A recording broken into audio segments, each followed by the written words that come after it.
Welcome to the number 14 team in this deep dive series, bringing on the Los Angeles Clippers, the basement of the Staples Center Clippers, the not as good as the Los Angeles Lakers Clippers, the first conference finals in team history Clippers, who became the feel-good team of the playoffs in spite of being the favorites after every single player went down with injury. The heart this team showed when they would always go down 0-2, down 3-2, never quit. Then they lose their leader, their best player, Kawhi Leonard, and they still said, we're going to battle you to the end, beat the Jazz, and gave the Suns a good, hard, competitive series. Just seeing their mentality was awesome last year.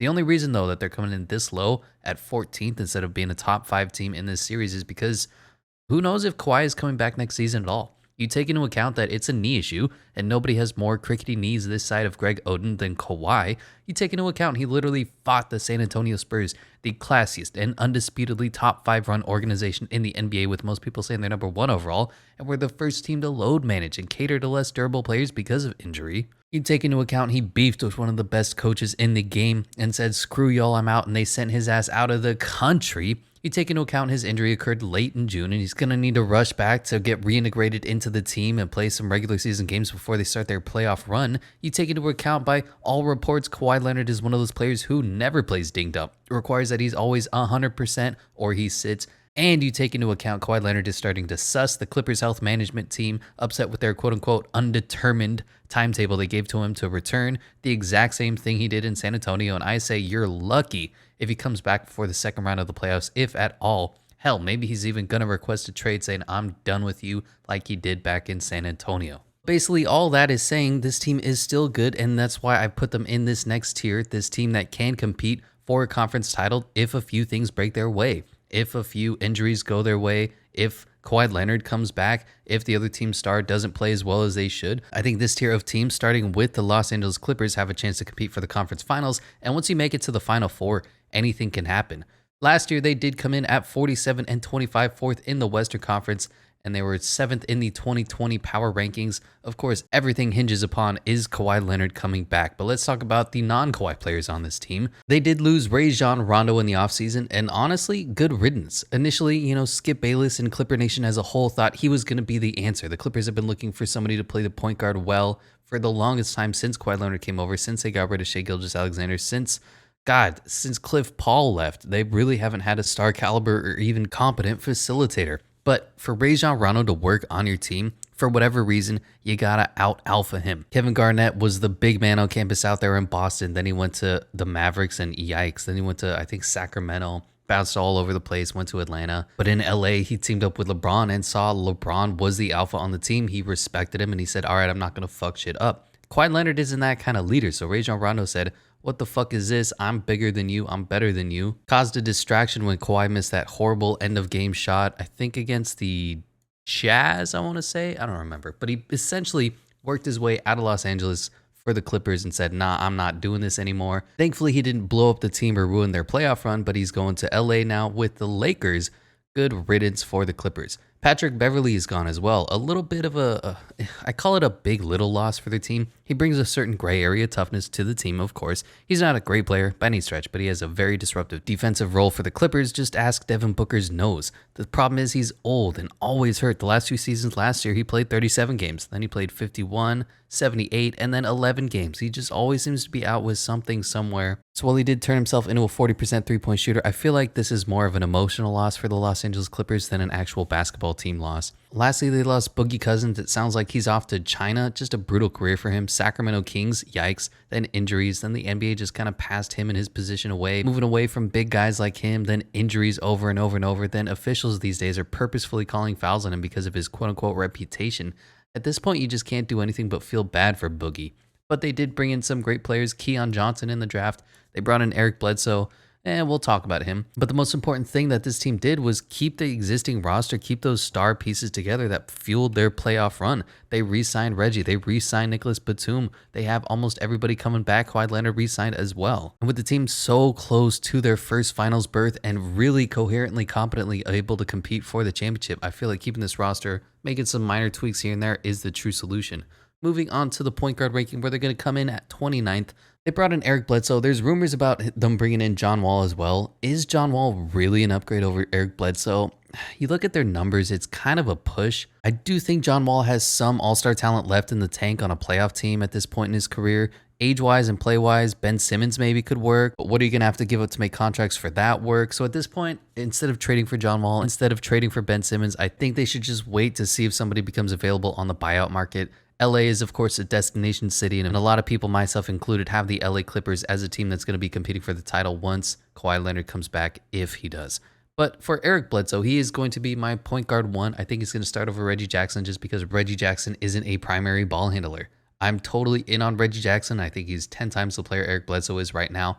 But for Eric Bledsoe, he's okay. I'm not sure why the Clippers traded for him. My tweet when this went out was, here's the best conclusion I can make. The Clippers see next year as an L and will tank while Kawhi Leonard gets healthy and cut Eric Bledsoe next year for $3 million. Ballmer saves $30 million in luxury tax, and the Patrick Beverley Rajon Rondo contracts expired next season anyway, and they want to Rajon Rondo out. Daniel Otero gets cut and plays in China.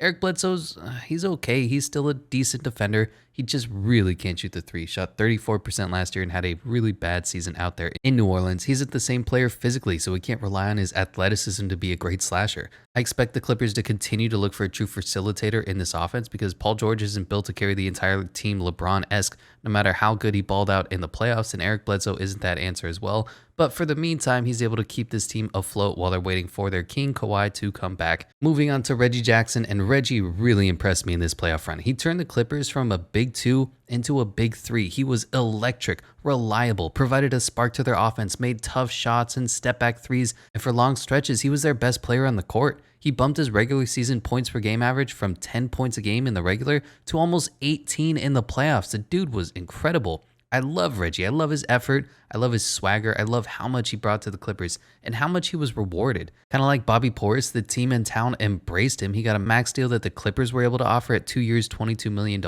He probably could have gotten more from a different team, but this locker room completely embraced him, bought into Reggie Jackson, and he's one of the best players on this team. His post-game interview after they lost would make a grown man cry. Reggie is a great scorer. He has nice touch when he drives the ball. He can hit the three regardless of who's in his face, has a good dribble. He's another one of those guys that you just wish was 6'5", 6'6", and we could really see how he compares in the pantheon of greats. I feel like he has the offensive skill set to be an all-NBA player at times. His defense isn't great. He's only 6'3", but he has that freak 7-foot wingspan that helps him avoid becoming a major mismatch on defenses. He's just good at bailout buckets and the guy who's going to keep your team afloat when they need a bucket. They also picked up Jason Preston in the second round. I don't know why everybody's just hyped about this kid. Everyone says, oh, Jason Preston, what a good pickup. He's okay. I know people are high on him, but he's got a very light frame. I'm unsure that's going to hold up for 82 games in a season. He's got slow feet, no vertical, just a really athletically lacking player. He's going to be a defensive liability whenever he steps on the court. And he had a major red flag, 59% from the free throw line his junior season. But he's a good three-point shooter, as you see at 39%, showed some deep Steph Curry range. He's a decent passer, kind of had some high turnovers at 3 per game, but it's not too worrying for a guy who was a primary ball handler, especially on a talent-deprived Ohio team. He frequently would make questionable passes, he frequently would make highlight passes, and he has a nose for rebounds, averaged 7.3 last season as well. He didn't face remarkable competition in college, though, played teams like Buffalo, Toledo, Kent State, but they did go and beat Virginia in the first round before losing to Creighton in the second. Now, I have my share of gripes with the Virginia basketball program, but maybe he'll prove me wrong and make something out of himself because the Clips really could use a stud point guard. If Jason Preston is who everybody thinks that he's going to be, then they have a really great pickup on their hands. Moving on to the wing players, and they can really go in any direction. They could have Reggie Jackson run the 2, Paul George at the 3, Nicholas Batum at the 4, any different number of combinations are available. Ty Lue is obviously has zero fear at changing up the starting lineup, but I just have Paul George as the starting shooting guard because that's a position he plays when Kawhi Leonard is there.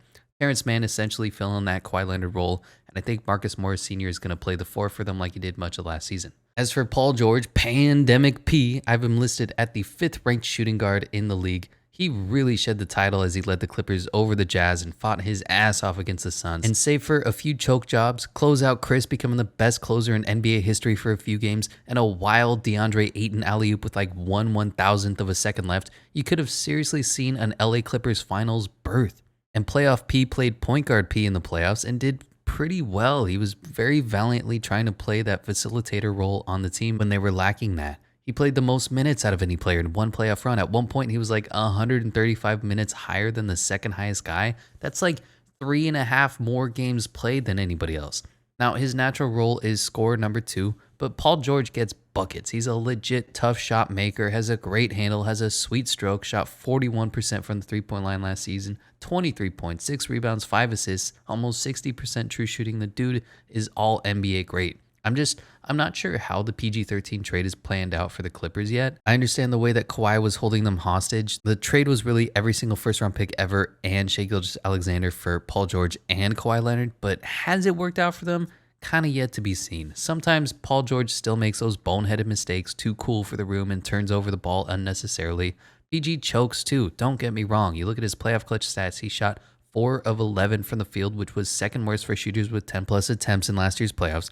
0 of 6 from 3, that's 0%, and 6 of 11, 54% from the free throw line in the clutch. The only guy who was a worse clutch free throw shooter, Ben Simmons. Need I say more? But he definitely earned my respect and a large portion of America's as well when he led the Clippers past the Jazz, and he gave the Suns all they could handle after Kawhi went out. He's an all-NBA caliber player, but he's just not in that next tier, that generational, carry the franchise superstar that we thought he could be out there in Indiana when he was given the LeBron Heat all they could handle. That being said, he's still a great player on his own, is probably going to get some MVP consideration in this upcoming season. Moving on to the small forward position, again, could be anybody. I have Terrence Mann in here. Maybe it's Justice Winslow, maybe it's somebody else. But Terrence Mann, the player, was really impressive in the playoffs. He played kind of that Bruce Brown role where he guards the other team's best player and then plays kind of the center position. He sets screens and rolls and pops out to the 3. And of course, he had that career game dropping 39 against the Jazz when the Clippers really needed it most. And at this point in his young career, he's a very solid player. He doesn't shoot well consistently, but he tries hard, defends well, sets screens, and earned Ty Lue's trust, which is a big deal. And I was surprised to see he did shoot 42% from the three-point line last year, but only shot 1.4 a game. Either he was never comfortable shooting the 3 or taking the shot because in his head he was the second-year player playing on a team with vets like Kawhi, Reggie, PG, Marcus Morris, Luke Kennard, etc. So next season, I hope he bumps up that three-point average and passes up on less open threes. There were so many times when teams completely sagged off on him, and he let them instead of punishing them for leaving him so wide open. But Clippers Nation loves Terrence Mann, and I do too. He fights hard for offensive rebounds, and he's unafraid of the moment, trying to throw the hammer down on Defensive Player of the Year Rudy Gobert. And I think he has the potential to be more than just a glue guy. Where that potential is, I'm not really sure yet, but he has respect to Kawhi Leonard, which is really hard to earn. His respect to the Clippers Nation, and I think he's going to be a really solid player for them for the foreseeable future. Moving on to the power forward ranking, where they're going to come in at 17th with Marcus Morris Sr. Dude's legit. He brings toughness to the team. He played huge for them in the playoffs, which is a running theme for all these Clippers players, but that's why they played so well and made it to the conference finals without their best player. He made threes, he plays bully ball, and he's a very solid defender. He was second from the league at three-point range last year with 47.3%. That's just greatness. He shot 54% from the corner 3, the PJ Tucker Memorial corner three-pointer, made over half of them. He's got a good post game, average 1.06 points per possession in the post. Defensively, he switches 1 through 4 and would battle 5s for the rebounds despite his lack of height compared to them. He'd step back or step up as the rosters were being ever evolving, and he could get you 30 if needed. Marcus Morris Sr., when we first looked at his contract, thought, oh man, this is going to be another guy who's getting overpaid, but he's a very good player for this rotation. The perfect role player / co-star for the LA Clippers that matches their identity, matches their needs, and matches the position. And moving on to the center position, where they're going to come in at 17th. Now, there isn't really a center position for this team. They have a very modern NBA sort of outlook. They'll trot out Zubac if they have a big matchup. Or they'll play the 5-out offense, switch everything defense, which was their calling card in the playoffs. Some people have Serge Ibaka starting over Zubac. I expect Ivica Zubac to be the starting center for the majority of the games since A, Serge Ibaka hasn't been healthy in 3 years, and B, for the most part of the regular season, you do need a center. Once you get to the playoffs, it's all about mismatches, so you can play a little bit differently, but Ivica Zubac is going to be center one for me, and I like his game. It was so surprising back in 2019 when the Lakers essentially gave him away for nothing. He has nice touch, he attacks the glass well on both sides, he has one of those big, wide shoulders that can bother other bigs at 7 feet tall. He did get punked by Luka before Ty Lue played super small ball, bringing in Batum at the 5. But Zubac has great hands, catches and handles tough entry passes, and he has nice touch around the rim at 65% field goal percentage, 69% true shooting. Nice. He gets a decent amount of offensive rebounds, 2.61 a game, which put him 12th in the NBA last season. And he occasionally will bring you a hook shot as well. He just can't defend the perimeter. I mean, duh. There were some reports that he nearly tore his knee in the playoffs. Now, I guess that's a good thing that he didn't tear his knee. I'm kind of a dum-dum, so I don't know what it means to nearly tear your knee versus actually tearing your knee other than tearing your knee. But it sounds good for the Clippers, and it looks like he's going to be back earlier than expected, if not starting day 1. Moving on to center 2, where Serge Ibaka is going to come in. The dude is good. He's just old and always out for surgeries and injuries. There's always something going on with Serge Ibaka. I honestly expect him to retire soon, if not this season. But let's say in some hypothetical world, Serge Ibaka stays healthy for the entire season. He's going to be a solid power forward playing the center stretch 5 player with some rim protection. Of course, he's not the same rim protector that he was in his younger years at OKC, but he still does stretch the floor, has a long wingspan that bothers slashers, and he is able to rim protect to some extent, more so than Ivica Zubac can. Moving on to the center 3 position, where I have Nicholas Batum. Of course, this isn't his natural position, but if I've said it once, I said it 100 times. It came up huge for the Clippers in the playoffs when Nicholas Batum was playing the 5. Just what a do-it-all guy and revelation for this team. After he stole money from the Hornets for years, he came here and reminded the world that Nicholas Batum can play basketball. He flipped from overpaid to underappreciated. He D'd up centers and did a pretty good job at it. He's only, I think, 6'8", 6'9", so he plays taller than he is. Kind of the inverse of what Kristaps Porzingis does, not playing at 7'2". When he's on the court, he looks like he's 6'5". When Batum is out there playing against centers, he looks like he could be 6'10". I basically say he can guard 1 through 4.5 on switches, meanwhile still giving you 40% from the 3-point line. A great catch and shoot shooter. I love the experimentation on the Clippers roster. They're such a modern team with a deep bench for every single play style, and Nicholas Batum is the perfect example of that type of player. Moving on to the bench, where they're going to come in at second. They had one of the best, if not the best and deepest bench in the NBA last season, as evidenced by everything they were able to do in the playoffs. Duh, I'm not going to say that again. Of course, this year, I'm not really sure what's going to happen with Kawhi, so I have him here on the bench. Again, I don't think he's going to come back, but he may surprise me, prove me wrong. I am a hater. They also brought in Justice Winslow. I don't know why this guy keeps getting chances. I guess this is one of his last shots he has at being a good player, right? At the very least, he's a good defender who's going to get injured for your team and probably not shoot very well. And they actually traded up from the 25th spot to the 21st spot with the Knicks in this NBA draft to pick up Keon Johnson. And I'm stupid high on Keon. I overvalue can't be taught athleticism. And I had Keon Johnson at 6th in my big board. You can teach someone to shoot. You can teach someone to defend. You can teach someone to be in the right spot at the right time. The 2 things you can't teach in basketball are having eyes in the back of your head, knowing where everybody is, and having that passing gift. And you can't teach a 48-inch vertical. Of course, Keon's biggest weakness is offense. He had basically no offense in Tennessee. He was a little Greg Brownish from Texas in that he's a freak athlete with minimal game. Most of his points came off putback dunks and aggressive offensive rebounds. He really struggled with the ball in his hands and turnovers, but I had him listed as my second best non-big defender in the class, right behind Davion Mitchell. His lateral quickness was uncanny and gave Davion a run for his money as the best defender, all while being 4 inches taller.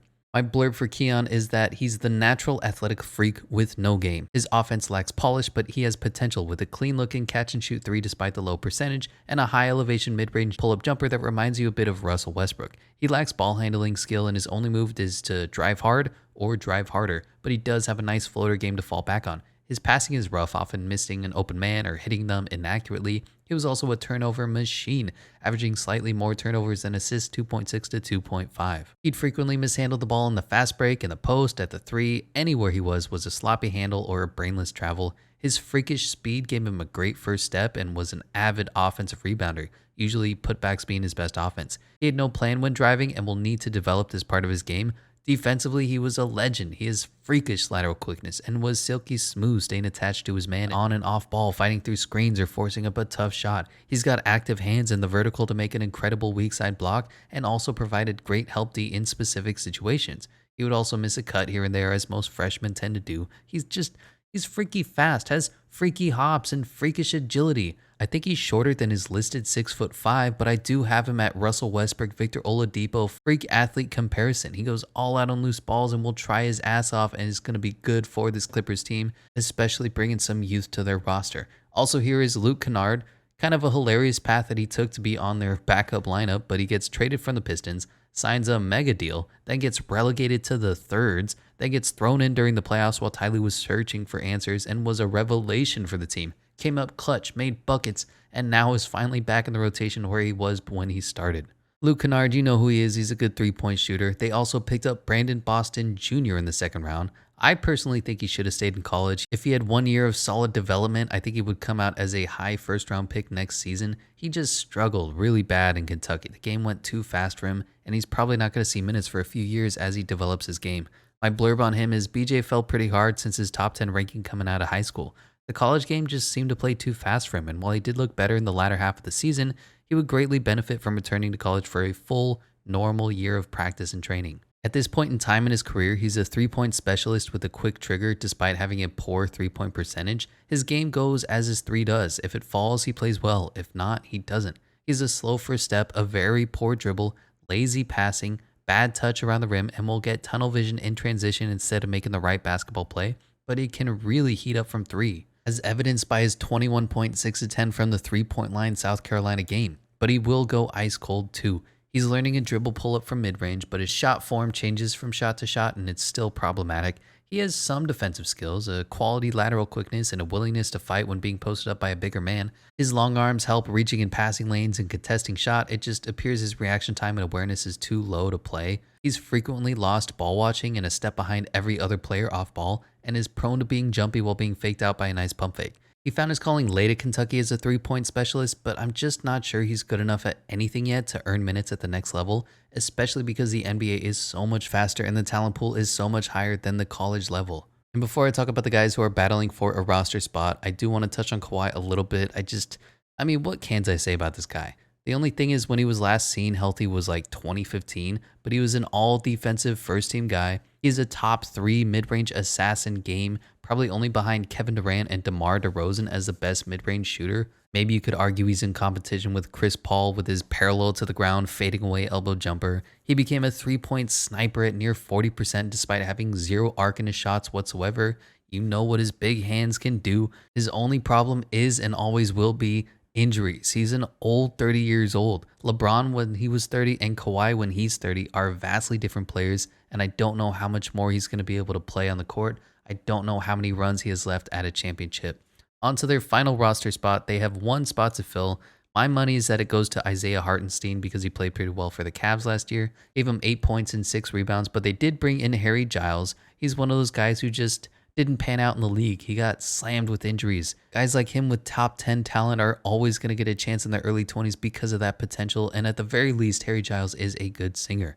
Moses Wright was an ACC Player of the Year, 0-star recruit, which is wild, but he's a 6'9" big man, one of those undersized guys who has high energy. He's a freak athlete, and he has potential to become one of those good Xavier Tillman kind of centers. He has legit numbers at Georgia Tech: 17 points, 8 rebounds, 41% from the three-point line, 1.6 blocks, 1.5 steals, 26.8 PER, 4.4 win shares, just a freakish stat line at Georgia Tech. So if Isaiah Hartenstein doesn't get this roster spot, I expect it to go to Moses Brown because the dude can ball.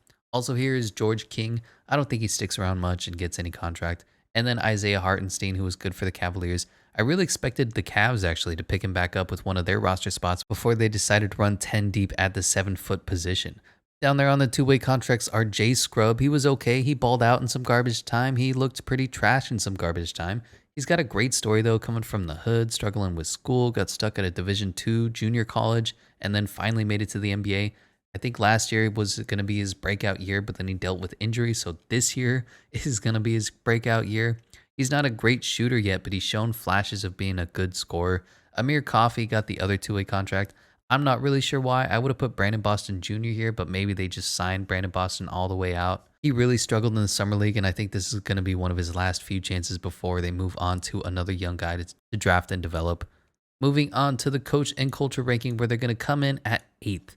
Now, it's a little high. I understand that, but I'm all in on Ty Lue. Currently in the NBA, he's my best coach in the league. The way he jumbles his rosters and injuries with ease, makes the difficult choices, and manages superstar egos. So far, he managed one of the most volatile, temperamental stars in the NBA in LeBron James and Paul George and Kawhi Leonard, and nobody's talked shit about him. Nobody said he can't coach. They all hold him with respect, even after Allen Iverson bitched him. The GM is Michael Winger, but really it's Jerry West, and Jerry West is the truth. Anywhere he goes, they have success, and the Clippers are yet another team that's experiencing that. The owner, Steve Ballmer, is one of the more eccentric guys. He's a businessman, but he's passionate about this team. You love to see it, comparing him to some of the former ownership. He's still young into this ownership though, and I have my doubts how much he'll splurge into the luxury tax once Kawhi comes back, once they're competing for championships, or how we'll handle it down the years when the team isn't competing. All Steve Ballmer knows is success, and the NBA success isn't permanent. It comes in waves.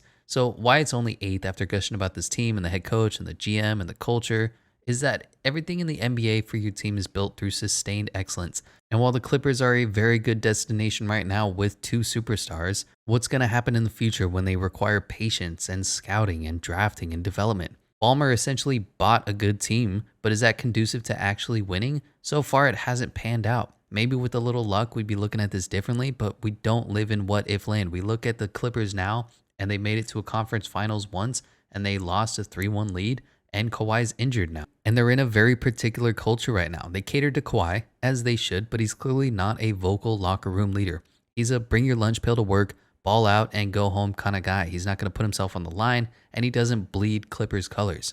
But the Clippers themselves are a team made up of stubborn, hard-nosed, win-at-all-cost ballers in spite of Kawhi. They really are a TEAM. Reggie Jackson and Nicholas Batum could have gotten way more money if they went somewhere else, but they believed in this Los Angeles Clippers franchise in spite of not really having a alpha dog. So that's why they're going to come in at 8th. Basically, I don't know how Ballmer's going to handle this team when they're in the losing waves, when they're going to have to be patient and pick up the right players in the draft. And I don't really know who their alpha dog leader is, but Ty Lue is definitely one of the best coaches in the game and is going to do everything in his power to help this team to win. Moving on to their season projections, where they're going to win 44.5 games with 16-1 championship odds. Season results are right now they're making the 7th seed, but of course, if Kawhi's back, they can make the conference finals. Everything about this year is dependent on Kawhi. Regular season, I think they're going to have no problem being somewhere between 3 and 8. While the top-heavy West isn't that deep anymore as it used to be, they still have a lot of teams competing for those final 3 through 10 playoff spots. But as you know, the regular season doesn't really matter in the NBA.